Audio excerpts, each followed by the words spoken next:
राष्ट्र सर्वप्रथम, राष्ट्र सर्वप्रथम, राष्ट्र सर्वप्रथम, राष्ट्र सर्वप्रथम। मीडिया टीम ने इस संदर्भ में एसोसिएशन के अन्य पदाधिकारियों और स्थानीय निवासियों से भी बात की।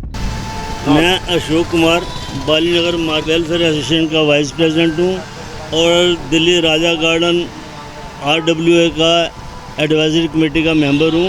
मगर हमारे यहाँ बहुत प्रॉब्लम्स हैं जो कई सालों से हैं, सॉल्व नहीं हो पा रही हैं। एक तो रोड्स हैं, सब टूटी फूटी पड़ी हैं, जैसे भी आपको दिखाया इन्होंने, आपके चैनल के माध्यम से मैं आपको सब बताना चाह रहा हूँ।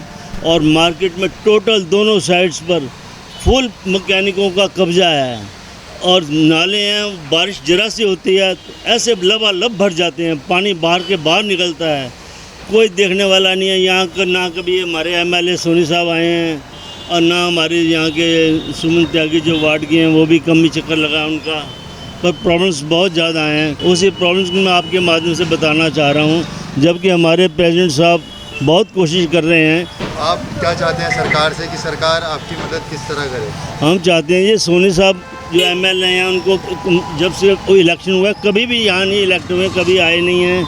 और इधर से जो से ये हमारी वार्ड की नाम क्या है कॉरपोरेशन की सुमन त्यागी जी हैं, उनका भी बहुत कम चक्कर लगा है। वो आएंगे देखेंगे तो कुछ उनका अपने आप सॉल्व करेंगे। और ये मैकेनिक हैं जो से यहाँ कवर की, उनसे भी बात हुई है, सुमन त्यागी जी से भी, मगर कोई ख़ास कोई रिजल्ट नहीं निकला। शाम 7 बजते हैं जी यहाँ पर। उसके बाद कभी आप कैमरा लेकर आ जाओ, आपको ऐसा रश मिलेगा यहाँ पर कि गाड़ी आपकी कहीं ना तो गाड़ी निकल सकती है, ना उधर के इधर जा सकते हैं, ना इधर के उधर जा सकते हैं। गाड़ी जाम, ऐसे जाम लग जाता है बिल्कुल जी 7 बजे के बाद। और 1-2 बजे नहीं, शाम 4 बजे तक ये जाम लग जाता है यहाँ पर जी। खूब लड़ाई झगड़े होते हैं, शाम को ओपन दारू चलती है यहाँ पर। मगर जो ये मेन बालीनगर मेन मार्केट की प्रॉब्लम्स है ना जी, उनका कोई सोल्यूशन नहीं निकल रहा है। हाँ जी, मेरा नाम रॉकी सिंह है। मैं बालीनगर का निवासी हूँ और एक व्यापारी आदमी हूँ। जैसे कि आपको पता है ये कॉलोनी को बने हुए 60 साल हो चुके हैं और 60 साल के अंदर पहली बार एक हमारी RWA बढ़िया तरीके से बनी है और हम उम्मीद करते हैं कि ये RWA बढ़िया काम करे और एक कामयाबी दिखाए। इसके लिए सबका योगदान तो चाहिए, लेकिन कुछ चैलेंजेस हमारे साथ बहुत बड़े बड़े आ रहे हैं। जो सबसे बड़ा चैलेंज है सिक्योरिटी का। यही एक ऐसी कॉलोनी है जिसके अंदर 11 गेट हैं। 11 गेट को सिक्योर करना सबसे मुश्किल काम है। नॉर्मल कॉलोनियों के अंदर 2 गेट होते हैं, 3 गेट होते हैं, 4 गेट होते हैं, जिसमें से 2 बंद रहते हैं, 2 खुले रहते हैं। हमारे यहाँ पे 11 गेटों को काबू करना बहुत मुश्किल है। सबसे बड़ी परिस्थिति ये हमारे साथ ये परेशानी हो रही है, जो गेट आज तक खुले हुए थे उनको बंद करवाने के लिए हमारे को लड़ाई झगड़ा मोल लेना पड़ रहा है। क्योंकि जिसके घर के पास गेट है उसको इतराज है, जी मेरे घर के बाहर का गेट आप ऐसा होते कौन लॉक करने वाले, 20 साल से तो लॉक नहीं किया किसी ने। तो एक बहुत बड़ी परेशानी है जिसका एक हल हमारे को निकालना पड़ेगा। इसके लिए हमारे को लोकल पुलिस, हमारे साथ पुलिस आकर के एजुकेट लोगों को करे, क्योंकि ये सिक्योरिटी रीजन्स हैं। इसमें दिल्ली पुलिस का हमारे को योगदान चाहिए। बाकी सिक्योरिटी ठीक होगी तो सब कुछ ठीक हो जाएगा। अभी रिसेंटली मेरी खुद 2 गाड़ियाँ चोरी हो चुकी हैं, यहाँ से इसी मोहल्ले से चोरी हो चुकी हैं। पीछे हमारे भाई साहब के दोस्त की यहाँ से घर से दो बैटरियाँ चोरी हुई हैं, जो कि हालात ठीक नहीं है। ये गुंडागर्दी लूट माट बहुत ज़्यादा बढ़ चुकी है। कल भी एक हादसा हुआ मानसूर गार्डन में, सबने वीडियो देखा उसका। घर के अंदर से चेन खींच के ले गए। ये हम इस स्थिति को ठीक नहीं समझते हैं। हम एक सिविलाइज जगह में रह रहे हैं, दिल्ली शहर के अंदर रह रहे हैं, जो सिक्योरिटी नहीं है। हमारा RWA बनाने का मेन पर्पस, सबसे पहला पर्पस है सिक्योरिटी। हमने 3 पॉइंट कवर करने हैं। सबसे पहले हमने सिक्योरिटी गार्ड लगा दिए, गेट्स का ऑपरेशन चालू कर दिया। सेकंड, हमारा CCTV लगाने का है, जिसकी अंडर हमारी सारी प्लानिंग चल रही है। कमेटी हमने बना दी है, पूरा पैनल डिसाइड हो चुका है। प्रधान साहब ये श्री प्रेम खुराना जी और उनका पूरा संगठन काम कर रहा है और हम सब मिल के उनको जो है कोऑपरेट कर रहे हैं। 3rd स्टेप हमारा रहेगा गाड़ियों पर स्टिकर लगाने का। भगवान करेगा आप सब लोगों का, निवासियों का हमारे को योगदान मिला है और बहुत अच्छा सपोर्ट मिला है। जितने रेसिडेंट्स हैं बहुत अच्छा सपोर्ट किया है। हम सबसे उम्मीद करते हैं कि वो और सपोर्ट करेंगे और हमारी RWA कामयाब होगी। And thank you so much. आप नेशनल TV में आप हमारे को एक मौका दे रहे हो, इंटरव्यू ले रहे हो। भगवान करे हम सबकी तमन्नाएं पूरी हो।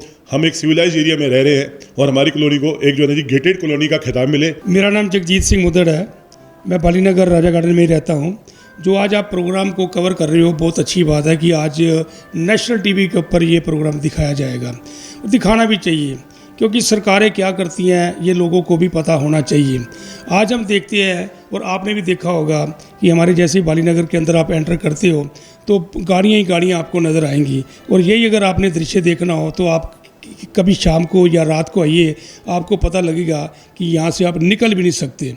और शराब की दुकानें भी हैं, मीट अंडे की भी दुकानें हैं, दुनिया भर का यहाँ पर मेला लगा होता है, जो कि यहाँ के रहने वाले रेजिडेंट बहुत परेशान हैं। जो आज की तरीके के अंदर RWA बालीनगर राजा गार्डन बनाई गई है, वो ये सोच के बनाई गई है कि हम लोगों ने कॉलोनी के बीच में इसकी बेटरमेंट कैसे लेके आएंगे। जैसे कि हम देखते ही हैं कि रोज़ ही कोई कहीं ना कहीं वारदात हो रही है, तो ये इसके लिए RWA बालीनगर राजा गार्डन ने सिक्योरिटी का भी इंतज़ाम बहुत किया है।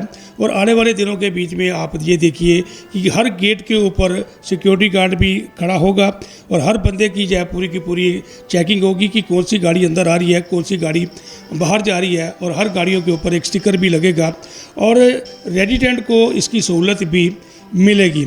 मैं उम्मीद करता हूं कि आपके चैनल के माध्यम से आज सरकारों को भी पता लगेगा कि हम एरिया के बीच में रहने वाले लोग जो है कितने परेशान हैं। इन लोगों से परेशान हैं, इन बेकार की भीड़ जो इकट्ठी होती है रात को, गाड़ियों में बैठ के लोग शराबें पीते हैं।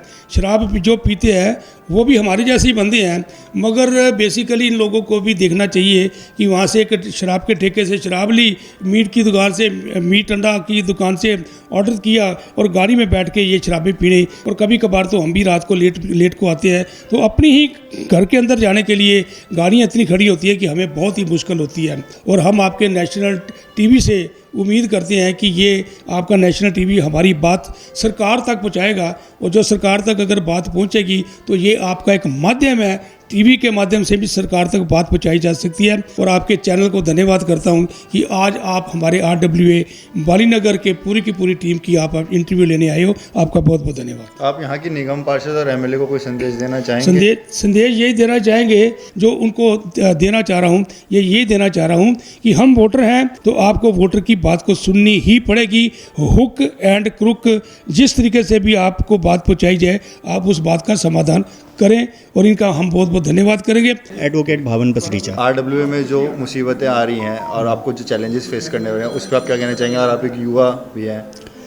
देखो, सबसे पहले तो एज एन यंगस्टर, जो रोडों पे जाम लग रहा है, जिसकी वजह से फ़ाइट्स और सारी चीज़ें बढ़ रही हैं आए दिन, उसका सॉल्यूशन जो है वो तो दिल्ली पुलिस के द्वारा ही किया जा सकता है। बिकॉज़ 10 बजे तक का परमिशन जो है वाइन शॉप्स की, और 12 बजे तक की एज एन जो रेस्टोरेंट्स हैं उनकी परमिशन दी जाती है। बट 12 बजे के बाद जो अल्कोहल, 12 बजे भी, इवन उससे पहले भी 9 बजे 8 बजे सड़क पे जो खड़े होके अल्कोहल पीना, वो सारी चीज़ वो कोई भी गवर्नमेंट परमिट नहीं करती है।